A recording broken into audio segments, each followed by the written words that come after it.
मेरी अम्मी 5 औरतों का इलाज करती थी, लेकिन जिस कमरे में वो औरतें लेकर जाती उस कमरे में अम्मी और उनकी खादमा के अलावा कोई नहीं जा सकता था। लेकिन जब मेरी शादी हुई तो मेरी कोई औलाद न थी। अम्मी को कहा मेरा इलाज करें, अम्मी ने सख्ती से मना कर दिया। फिर एक दिन खादमा को कहा कि मेरी मदद करो। फिर एक दिन अम्मी की खादमा को कहा कि मेरी मदद करो। अम्मी की खादमा नकाब करके गई तो अम्मी ने पूछा नकाब क्यों किया है? कहने लगी चेहरा खराब है। अगले दिन खादमा की जगह मैं अम्मी के साथ खादमा बनकर चली गई। जो मंजर मैंने देखा मेरी तो जान निकल गई। तौबा तौबा। मेरी अम्मी का नाम फाखरा था। वो अपने दौर की सबसे ज्यादा पढ़ी लिखी खातून थी और गांव की पहली ऐसी लड़की जो कि डॉक्टर बन रही थी, लेकिन उसकी तालीम पूरी ना हो सकी क्योंकि उनके वालिद साहब इस दुनिया से चले गए। उसके बाद मेरी अम्मी नीम हकीम बन गई और वो औरतों का इलाज करने लगी। इसी तरह उनकी शादी मेरे वालिद साहब से हो गई और मैं इस दुनिया में आ गई और अब मेरी उम्र भी शादी की हो चुकी थी। मेरी अम्मी घर में ही औरतों का इलाज करती थी और जिस औरत का भी इलाज करती उसके यहाँ औलाद जरूर होती थी। बड़ी पुरवकार और पढ़ी लिखी खातून थी। लेकिन एक बात बहुत अजीब थी कि उन्होंने एक खास किस्म का कमरा बना रखा था जहाँ पर वो औरतों का इलाज किया करती थी। और मेरी उम्र 17 साल हो गई थी, लेकिन आज तक मैंने वो कमरा नहीं देखा था। तो वहाँ पर सिर्फ मेरी अम्मी और उनकी खादमा बल्कीस बीबी ही जा सकती थी। उसकी उम्र भी मेरी अम्मी जितनी ही थी। वो मेरी अम्मी की दुख सुख की साथी थी। मेरी अम्मी शादी से पहले उसे जानती थी और वो दोनों एक दूसरे की बहुत पक्की सहेलियां बन चुकी थी। लेकिन एक बात बड़ी अजीब थी कि अक्सर उनके कमरे में से चीखने चिल्लाने की आवाजें आती थी। ऐसी आवाजें कि जैसे औरत बच्चा पैदा कर रही है, लेकिन यहाँ पर तो बच्चा पैदा नहीं होता था। फिर अंदर से चीखने चिल्लाने की आवाजें क्यों आती थी? मेरा तो बचपन का तजस्सुस था, लेकिन अम्मी कभी भी मुझे अंदर लेकर नहीं गई और मेरे बाबा को भी नहीं जाने देती थी। मेरे बाबा का मुंह तो उन्होंने नोटों से बंद कर रखा था क्योंकि हमारे घर में बहुत ज्यादा पैसे आते थे। अम्मी का एक मरीज उनको हजारों रुपए देके जाता और जब इसको पता चलता कि उनका मसला हल हो गया है तो फिर तो वो मिठाई कपड़े सब कुछ लेकर आते थे। हमारे घर में तो हर हफ्ते ही इस तरह की चीजें आती रहती थी। मिठाई खाकर मेरा वजन भी बढ़ गया था। बाबा ने कहा कि इसकी शादी करो, ये तो इतनी भारी होती जा रही है कि कोई भी इसको ब्याह कर नहीं ले जाएगा। बाबा ने यह बात मजाक में की थी। मुझे भी शादी का बहुत शौक था। मैंने कहा कि अच्छी बात है, मेरी शादी करवा दे। बस मेरा दिमाग मेरी शादी में लग गया। अम्मी ने कोई अच्छा सा रिश्ता देखकर मेरी शादी करवा दी। मेरा शौहर अच्छा तो था, लेकिन मेरे वालिदैन के बारे में हमेशा मजाक किया करता था। खैर जिंदगी गुजर रही थी। कभी कभी घर आती थी, घर वालों से मुलाकात हो जाती, खादमा के साथ बात हो जाती। खादमा ने भी सारी जिंदगी अम्मी के साथ गुजारती थी। अपनी 4 बेटियों की शादियां भी उसने इसी नौकरी से की थी और घर भी बना लिया था। ऐसे में पता नहीं कौन सा इलाज करती थी मेरी अम्मी। एक दिन मैं घर आई तो घर में एक बहुत बड़ी मशीन लाई गई थी जो कि बहुत ज्यादा महंगी लग रही थी और अम्मी के कमरे के बाहर पड़ी थी क्योंकि इसको अंदर ले जाने के लिए मजदूरों की जरूरत थी। मैंने अम्मी से पूछा कि ये क्या है, तो अम्मी ने कहा कि ये एक मेडिकल की बड़ी जदीद मशीन है। मैंने कहा कि आप इस मशीन का क्या करेंगी? आप तो इलाज करती हैं ना, ऑपरेशन तो नहीं करती हैं। लेकिन अम्मी ने कहा कि ये मशीन मेरे लिए बहुत जरूरी है और हमारा काम 2 गुना हो जाएगा। मैंने कहा कि इतने पैसे कमाकर क्या करने हैं आपने, बस करें, आराम भी किया करें। अम्मी कहने लगी कि पैसों के बगैर क्या जिंदगी है, पैसा तो ऐसी चीज है जिसकी हर रोज जरूरत होती है। मेरे ससुराल में मेरी नंद की कोई जिठानी थी जिसके यहाँ औलाद नहीं हो रही थी। उसके बारे में मुझे पता चला तो मैंने कहा कि मेरी अम्मी तो सारे जहान का इलाज करती फिरती हैं, आपका भी इलाज कर देंगी। इलाज होता तो बहुत महंगा है। उन्होंने कहा कि हमसे तो पैसे ना ले, हम तो उनके रिश्तेदार हैं, जबकि वो हमारे रिश्तेदार तो नहीं लगते थे, वो तो मेरी नंद की जिठानी थी। लेकिन मेरी सास ने कहा कि अम्मी को कहना कि इनका इलाज मुफ्त में कर दे क्योंकि बेटी के ससुराल का मामला है। और अब मामला मेरे ससुराल का भी बन गया था कि मेरी सास ने मुझे पहली दफा कोई बात कही थी। मैंने अम्मी को कहा तो अम्मी ने कहा कि पागल हो गई है, इतने ज्यादा पैसे लगते हैं।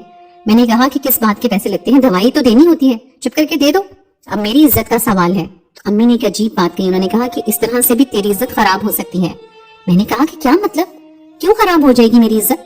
अम्मी ने कहा कि अगर उसका इलाज किया फिर भी कोई फायदा नहीं हुआ तो मैंने कहा कि आप उसका भी इलाज करते हैं। तो मैंने कहा कि आप जिसका भी इलाज करती हैं उनको फायदा जरूर होता है, तो क्यों नहीं होगा फायदा, करवा देना। आज बड़ी मुश्किल से मैंने अम्मी को मनाया। मेरे बाबा ने भी कहा कि बेटी के ससुराल का मामला है। मेरी माँ ने मुझे डांटा और ये भी कहा कि आइंदा इस तरह का पंगा ना लेना। अगर तुम मेरे पास अपने मरीज लेकर आती रही मैं बिल्कुल भी इलाज नहीं करूंगी। बाबा ने कहा तो मेरी माँ मान गई। मैंने बाबा से कहा कि उनको तो मेरी कोई परवाह ही नहीं है। तो बाबा ने कहा कि दिन रात लोगों का इलाज करके पागल हो गई है, हर वक्त इस कमरे में घुसी रहती है। मैंने कहा कि आप कभी इस कमरे में गए हैं? तो कहने लगे कि जब वो कमरा बनवा रही थी तब मैं वहाँ गया था, उसके बाद से तो नहीं गया। कुछ भी नहीं है बेटा, वहाँ पर वही डॉक्टरी का सामान रखा हुआ है। उसने एक बेड है, एक टेबल है और 2-4 अलमारियां हैं। लेकिन अगर ऐसा ही था तो फिर मेरी माँ वहाँ किसी को जाने क्यों नहीं देती थी? खैर मेरी जेठानी का इलाज शुरू हो गया और मैंने उससे पूछा कि कहाँ पर बिठाया था आपको। तो उसने कहा कि घर के ड्राइंग रूम में बिठाया था। मैंने कहा कि आपको कमरे में नहीं लेकर गए थे। कहने लगी कि नहीं, मुझे तो किसी कमरे में नहीं लेकर गई। 2-4 टेस्ट करवाए और फिर इलाज शुरू हो गया। दवाइयाँ लिख कर दी हैं, कहती हैं कि अगर किस्मत में हुआ तो हो जाएगा, वरना तो कोई शर्तीय इलाज नहीं है। मैं हैरान हुई कि अम्मी दुनिया वालों को तो यही कहती है कि शर्तीय इलाज है, बच्चा होगा, नहीं हो ऐसा हो ही नहीं सकता। कि बच्चा होता था तभी तो लोग लाखों रुपए दे के जाते थे। अब अम्मी को पैसे नहीं मिल रहे थे तो इसका मतलब ये था कि वो दिल से इलाज नहीं कर रही। मेरी अम्मी तो बड़ी लालची हो गई थी। खैर मैंने सोचा कि देखी जाएगी, हो सकता है कि इसके हाँ औलाद हो ही जाए।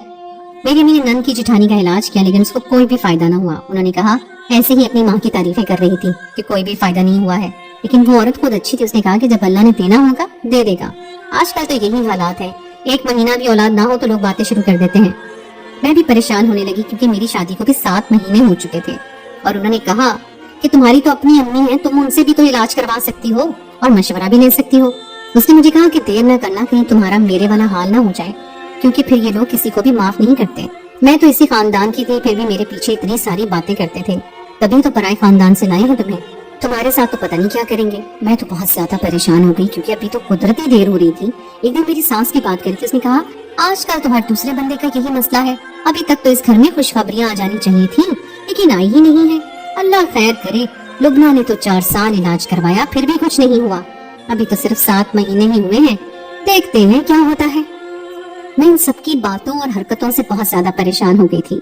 मैं अपने शौहर को बताए बिना, अपनी अम्मी को बताए बिना मैं डॉक्टर के पास चली गई और चेकअप करवाया। डॉक्टर ने मेरे 2-4 टेस्ट किए और कहा 2 दिन में आपको रिजल्ट मिलेगा। मैंने कहा कि रिजल्ट लेने नहीं आ सकती, आप प्लीज मुझे फोन पर ही बता दीजिएगा। उन्होंने कहा ठीक है, मेरा नंबर ले लिया। उन्होंने कहा कि ठीक है, मेरा नंबर ले लिया। डॉक्टर बहुत अच्छी थी, समझ गई कि मैं बार बार चोरी चोरी घर से नहीं निकल सकती थी। ये 2 दिन मैंने कैसे गुजारे मैं जानती हूँ। 2 दिन के बाद डॉक्टर की कॉल आई, उसने रिजल्ट बताया। उसने कहा कि बेटा आपके साथ भी मसला है और इस मसले के मुताबिक आप कभी माँ नहीं बन सकती हैं। मैंने आपको यही रिकमेंड करना था कि आप कोई छोटा मोटा इलाज करवा के, गोलियां वगैरह खा के अपनी बॉडी और अपनी जिंदगी को खराब ना करें, बल्कि आप IVF यानी टेस्ट ट्यूब बेबी का इलाज करवा लें। इलाज हो जाए तो फिर इसका रिजल्ट निकलता है। IVF यानी कि टेस्ट ट्यूब बेबी का इलाज इतना आसान नहीं था, उसमें बहुत सारे पैसे लगते थे। लेकिन डॉक्टर का कहना था कि अभी शुरू के दिन है, आप जवान हैं तो आपका शौहर मान जाएगा, वरना बाद में शौहरों को यही सोच होती है कि जो लाखों रुपए देके इलाज करवाना है और फिर नताइज की गारंटी भी नहीं है, सिर्फ 40% है, तो वो लाखों रुपए लगाकर दूसरी शादी कर लेते हैं और हर साल बच्चा पैदा करते हैं। मैं बहुत ज्यादा परेशान हो गई, सारी रात रोते हुए गुजारी। शौहर ने पूछा तो झूठ बोल दिया कि कुछ नहीं हुआ। मैं बहुत दुख में थी क्योंकि मैंने कभी सोचा भी नहीं था कि मेरे साथ ऐसा हो जाएगा। फिर एक दिन मेरे मोहल्ले की लड़की मेरे पास आई, उसने कहा कि तुम्हारी अम्मी से इलाज करवाया था, आज खैर से मेरे पास 2 जुड़वा बेटे हैं और मैं बहुत खुश हूँ। मुबारकबाद दी मैंने उसको। वो मेरी अम्मी की तारीफ करती रही और कहती रही कि अल्लाह ने उनके हाथ में शिफा दी है, जिसका भी इलाज करती है उसको शिफा मिल जाती है। मुझे उस औरत की बातों से बहुत तसल्ली हुई। उसने कहा कि 10 साल तक मेरे यहाँ औलाद नहीं हुई थी, तुम्हारी अम्मी से इलाज करवाया तो औलाद हो गई। तुम्हारी अम्मी है तो तुम्हें तो सब कुछ पता होगा। जब उसने ये बात की तो मैं हैरान हुई, ये सब कुछ पता होने से क्या मतलब है। उसने कहा कि यही के तरीका इलाज क्या है। मैंने कहा आपको पता है, क्योंकि मुझे नहीं पता था। उसने कहा छोड़ दो इस मौजू को, अम्मी सबका 1 महीने तक इलाज किया करती थी। मैंने सोच लिया था कि मैं अपने शौहर को ये सब नहीं बताऊंगी और ना ही अपनी सास को। पहले ही ये लोग मुझे कुछ ज्यादा पसंद नहीं करते थे। अपनी अम्मी को ही सब कुछ बताऊंगी, उनसे इलाज करवाऊंगी, उसके बाद मुझे किसी को बताने की जरूरत नहीं पड़ेगी। मैं अम्मी की तरफ चली गई। अम्मी सुबह सुबह ही बहुत ज्यादा मसरूफ थी, उसी कमरे में बैठी थी, बाहर ही नहीं आ रही थी। मुझे अंदर जाने की इजाजत नहीं थी। बाबा घर पर नहीं थे। 4 घंटे उन्होंने मुझे इंतजार करवाया। मैं बहुत गुस्सा हो गई। उसके बाद मैंने उनको कहा कि एक मसला है। क्या मसला है? पैसे चाहिए। तो मैंने कहा कि उन्हें पैसों की बात नहीं है और फिर उसके बाद उनको बताया कि मुझे डॉक्टर ने क्या कहा है। रिपोर्ट भी दिखाई उनको, जो डॉक्टर ने मुझे फोन पर भेजी थी। उन्होंने कहा कि रिपोर्ट तो यही कह रही है, तो अब क्या किया जाए, ये तो बड़ा मसला है। मैंने कहा कि क्या मसला है? आपके लिए तो कोई मसला नहीं है, आप मेरा इलाज कर दें। मेरी अम्मी ने कहा कि इस तरह की बात की तो मुझसे बुरा कोई नहीं होगा, मैं तेरा इलाज नहीं करूंगी, बिल्कुल भी नहीं। ये तो वही बात हो गई कि आप सारे खानदान को खाना खिला रहे हैं और मैंने प्लेट दिखाकर कहा कि मुझे भी खाना दे दे, तो कहा खाना खाकर गुनाह मिलता है। मतलब कि मेरी माँ ने इतना बुरा रद्द अमल दिया जैसे वो मर जाएंगी लेकिन इलाज नहीं करेंगी मेरा। मैंने कहा कि क्यों नहीं इलाज करेंगी? बाबा वहां पर आ गए। मैं रो रही थी। बाबा ने भी देख लिया कि एक दिन बेटी घर आई और ऊपर से रो रही है, तो परेशान हो गए। बाबा हमेशा से मुझे बहुत प्यार करते थे। उन्होंने कहा कि क्यों रो रही हो? तो अम्मी ने कहा कि फजूल की फरमाइश कर रही थी, मैंने इसको डांट दिया है। अम्मी ने ये बात पापा को नहीं बताई कि मैं कभी माँ नहीं बन सकती, मैंने इलाज के लिए कहा है कि मेरा इलाज नहीं कर रही है। एक तो इनकी गलत बयानी और ऊपर से झूठ भी बोला। बाबा ने कहा कि क्यों परेशान होती हो, जो भी चाहिए मैं अपनी बेटी को ले दूंगा, मैं तुम्हारे लिए चाय बनाता हूँ। बाबा वहाँ से चले गए तो अम्मी ने कहा जो भी हो रहा है अल्लाह पे छोड़ दो, खबरदार जो यहाँ पर इलाज की बात की, मैं तुम्हारा इलाज कभी भी नहीं करूंगी, ये बात अपने दिमाग में रखना। मैं वापस अपने घर आ गई और सोचने लगी कि अम्मी ने मुझे ऐसा क्यों कहा। पहले तो वो मुझे उस कमरे में जाने नहीं देती थी। जब मैंने अपनी दोस्त को उनके पास भेजा तो उसको भी इस कमरे में नहीं लेकर गई और उसका इलाज भी नहीं किया, तब भी तो उसको कोई फर्क नहीं पड़ा। और अब जब मुझे मुसीबत आ गई थी तो मेरा भी इलाज नहीं करना चाह रही थी। कोई गड़बड़ तो जरूर थी। क्या मेरी माँ झूठ बोला करती थी, लोगों का इलाज नहीं करती थी? लेकिन अगर झूठ बोलती थी तो फिर उसके पास इतने लोग और इतने सारे पैसे कहाँ से आते हैं? फिर मैं ही क्यों, मेरा इलाज क्यों नहीं करना चाह रही, जबकि सारी दुनिया का इलाज कर रही थी? अब मेरी आखिरी उम्मीद बल्कीस बीबी ही थी। उन्होंने भी मुझे जाते हुए देख लिया। अगले दिन फोन किया कि बेटी क्या मसला है, क्यों रो रही थी? उसने भी मुझे माँ बनकर पाला था बचपन में, वही तो मेरा ख्याल करती थी। अम्मी तो पूरा दिन अपने काम में लगी रहती थी। मैंने उनको सब कुछ बता दिया और उनके घर चली गई। उनको कहा कि मेरी मदद करें। उन्होंने कहा कि ठीक है, तुम्हारी मदद करती हूँ, क्योंकि ये काम मुझे भी गलत लगता है। मैंने कहा कि क्या मतलब है? मैं तुम्हें नहीं बताऊंगी बेटा। अगले दिन वो नकाब करके चली गई। अम्मी ने उनसे कहा कि तुमने नकाब क्यों कर रखा है? तो उन्होंने झूठ बोला कि मेरा चेहरा जल गया है इसलिए नकाब किया है, अजीब सा निशान पड़ गया है और दवा वगैरह लगाई है। अम्मी मसरूफ रहती थी कि उन्होंने दोबारा ये बात पूछी ही नहीं। मुझे उस फातिमा ने कहा कल तुम नकाब करके ही जाओगी। मैं नकाब करने का जवाब पहले से ही दे चुकी हूँ, इसलिए वो तुमसे कुछ नहीं पूछेंगी। मैंने कहा कि मुझे बहुत डर लग रहा है, लेकिन उसने मुझे सब कुछ बताया कि तुम्हें ऐसे करना है और जाकर खड़े हो जाना है। कोई सवाल पूछे तो आगे से हूँ हाँ में जवाब देना। कल कोई ऐसा काम भी नहीं है, एक ही मरीज है, उसकी अपॉइंटमेंट है, तुम्हें खुद ही सब कुछ पता चल जाएगा। बेटी तुम्हारे सारे सवालों के जवाब तुम्हें मिल जाएंगे और अपनी माँ को जब सच पता चल जाए तो कहना कि मैं हमेशा के लिए काम छोड़कर जा रही हूँ, अब मैं ये काम नहीं कर सकती। इस काम में पैसे थे लेकिन मैं बड़ी परेशान थी।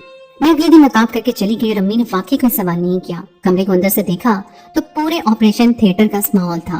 बड़ी बड़ी मशीनें पड़ी हुई थी, जबकि बाबा ने तो कहा था एक मेज और कुछ अलमारियां ही हैं।